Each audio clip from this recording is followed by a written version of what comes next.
சச்சின் படத்துடைய preview show நேற்றைய முன்தினம் வெளியான நிலையில அந்த படத்தை பார்த்தேன் அப்படின்னு மிஷ்கின் அவர்கள் செய்தியாளர்களுக்கு பேட்டி கொடுத்திருக்காரு. இந்த படத்தை பார்க்கும் பொழுது எனக்கு கல்லூரி காலத்திற்கு டைம் டிராவல் பண்ணியது போல இருந்தது. நான் சந்தித்த ஆச்சரியமான மனிதர் தானு அவர்கள் என்னை அழைத்ததால சச்சின் படம் பார்க்க வந்தேன் அப்படின்னு தெரிவித்திருந்தாரு. முதல் முறையாக இந்த படத்தை நான் இப்போதுதான் பார்க்கிறேன். இவ்வளவு அழகான ஜாலியான படம் எனக்கு ரொம்ப பிடித்திருந்தது. காதலிக்கும் போது வெளிப்படும் குழந்தைத்தனத்தை மிகவும் அழகாக இந்த படத்துல காட்டியிருக்காங்க. கிளைமேக்ஸ் எனக்கு மிகவும் பிடித்திருந்தது அப்படின்னு புகழ்ந்து தள்ளியும் இருந்தாரு. சோ அது மட்டும் இல்லாம விஜய் சார் அவருடைய கடைசி திரைப்படத்துல நடிச்சிட்டு இருக்காரு அப்படின்னு கேள்விப்பட்டேன். கண்டிப்பாக விஜய் அவர்கள் திரைத்துறையை விட்டு போக மாட்டார் அப்படின்ற மாதிரி இவர் பேசியிருக்காரு. சோ இவர் மட்டுமல்ல, மற்றும் ஒரு பிரபலம் இதையே சொல்லியிருக்காங்க.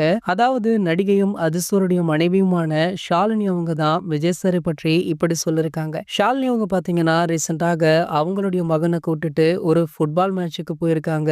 அங்கு பத்திரிகையாளர் கேட்ட கேள்விக்கு இந்த பதில தான் கொடுத்திருக்காங்க. சோ அவையால பாத்தீங்கன்னா தளபதி விஜய் அவர்கள் சினிமாவை விட்டு விலகுவது ரசிகர்களுக்கு மட்டும் அப்செட் அல்ல, பல பிரபலங்களுமே அதனையே தான் சொல்லிட்டு இருக்காங்க. அவர் தொடர்ந்து நடிக்க வேண்டும் அப்படின்ற ஒரே வார்த்தையை தான் பல பிரபலங்களுமே தொடர்ந்து சொல்லிட்டு இருக்காங்க. இது போன்ற சினிமா செய்திகளை பத்தி நீங்க உடனே தெரிஞ்சுக்க நம்மளுடைய தளபதி டாக்கீஸ் அப்படின்ற நம்ம சேனலை சப்ஸ்கிரைப் பண்ணிக்கோங்க.